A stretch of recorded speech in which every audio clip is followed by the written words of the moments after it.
Hi all, അസ്സലാമലൈക്കും. Welcome back to Silnas kitchen. ഇന്നത്തെ recipe നല്ലൊരു വെറൈറ്റി ടേസ്റ്റി ആയിട്ടുള്ള അടിപൊളി ഈവനിങ് സ്നാക്സിന്റെ റെസിപ്പിയാണ്. നേന്ത്രപ്പഴം വെച്ചിട്ടാണ് ഇത് തയ്യാറാക്കി എടുക്കുന്നത്. നമ്മുടെ വീട്ടിൽ പെട്ടെന്ന് ഒരു ഗസ്റ്റ് ഒക്കെ വരികയാണെന്നുണ്ടെങ്കിലും അതുപോലെ തന്നെ വീട്ടിൽ നമുക്ക് കുട്ടികളൊക്കെ ഒരു സ്നാക്സോ അല്ലെങ്കിൽ ഒരു മധുരമൊക്കെ ചോദിക്കുന്ന സമയത്ത് നമുക്ക് പെട്ടെന്ന് തയ്യാറാക്കി എടുക്കാൻ പറ്റുന്ന ഒരു അടിപൊളി ഐറ്റം ആണ്. അപ്പോൾ ഇതെങ്ങനെയാണ് തയ്യാറാക്കുന്നതെന്ന് നോക്കാം. റെസിപ്പിയിലോട്ട് കിടക്കുന്നതിന് മുമ്പായി സിൽനാസ് കിച്ചൺ ചാനൽ ആദ്യമായിട്ട് കാണുന്നവരാണെങ്കിൽ പ്ലീസ് ഒന്ന് സബ്സ്ക്രൈബ് ചെയ്തേക്കണേ. ഒപ്പം തന്നെ ഈ വീഡിയോസ് നിങ്ങൾക്ക് ഇഷ്ടപ്പെടുകയാണെങ്കിൽ ഒരു ലൈക്ക് ചെയ്ത് ഷെയർ ചെയ്ത് സപ്പോർട്ട് ചെയ്യാനും മറക്കരുതേ. ഇനി നമുക്ക് ഇതെങ്ങനെയാണ് തയ്യാറാക്കുന്നതെന്ന് നോക്കാം.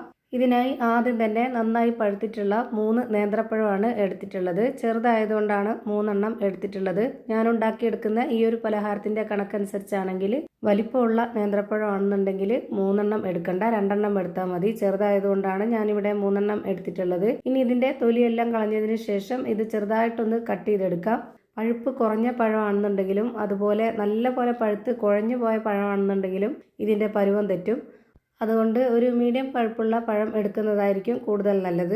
ഇപ്പോൾ ഇതാ 3 പഴത്തിൻ്റെയും തൊലിയൊക്കെ കളഞ്ഞെടുത്തിട്ടുണ്ട്. ഇനി ഇത് ചെറുതായിട്ടൊന്ന് കട്ട് ചെയ്തെടുക്കാം. ഈ ഒരു പലഹാരത്തിന് നമ്മൾ കഴിക്കുമ്പോൾ കടിക്കാനായിട്ട് കിട്ടണം, ആ ഒരു പരുവത്തിലാണ് ഇത് കട്ട് ചെയ്തെടുക്കുന്നത്. 3 പഴവും ഇതേപോലെ തന്നെ കട്ട് ചെയ്തെടുത്തിട്ടുണ്ട്.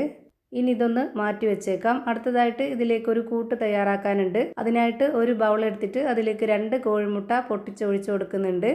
ഇനി ഇതിലേക്ക് മധുരത്തിന് ആവശ്യമായിട്ടുള്ള പഞ്ചസാരയാണ് ഇട്ട് കൊടുക്കേണ്ടത്. ഞാനിവിടെ 1/4 കപ്പ് അളവിൽ 1/4 കപ്പ് പഞ്ചസാര ഇട്ട് കൊടുക്കുന്നുണ്ട്.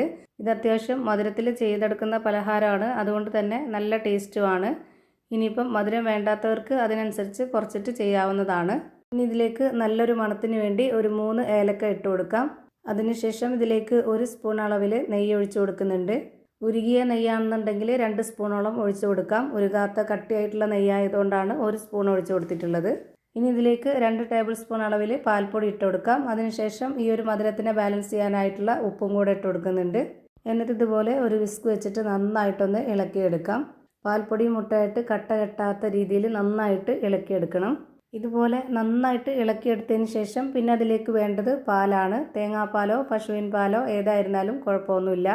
ഞാനിവിടെ എടുത്തിട്ടുള്ളത് പശുവിൻ പാലാണ്. നല്ല കട്ടിയായിട്ടുള്ള പശുവിൻ പാലാണ്.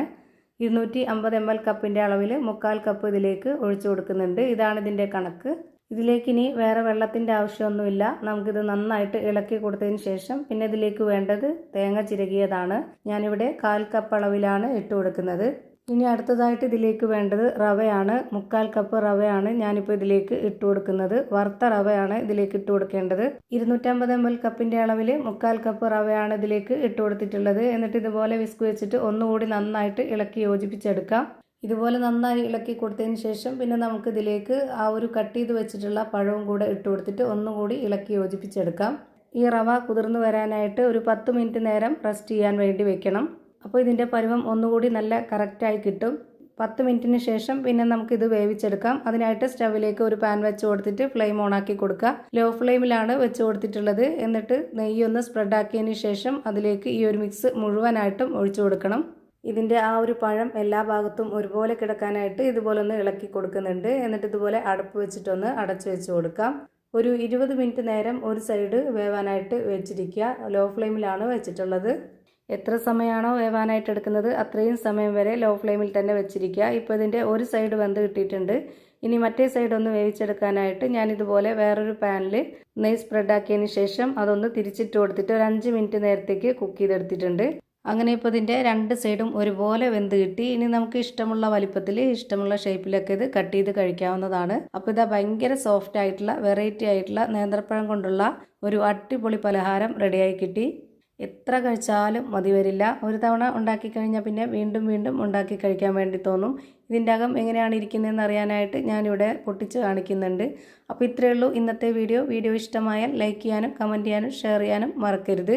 അതുപോലെ തന്നെ ഞാനിടുന്ന പുതിയ വീഡിയോസ് നോട്ടിഫിക്കേഷനായിട്ട് കിട്ടുന്നതിന് വേണ്ടി സബ്സ്ക്രൈബ് ചെയ്ത് ബെല്ലൈക്കൺ അമർത്തി അതിൽ ഓൾ എന്ന ഓപ്ഷൻ എനേബിൾ ചെയ്ത് കൊടുക്കാനും മറക്കരുത്. പുതിയൊരു വീഡിയോയുമായി വീണ്ടും വരും. Thank you for watching.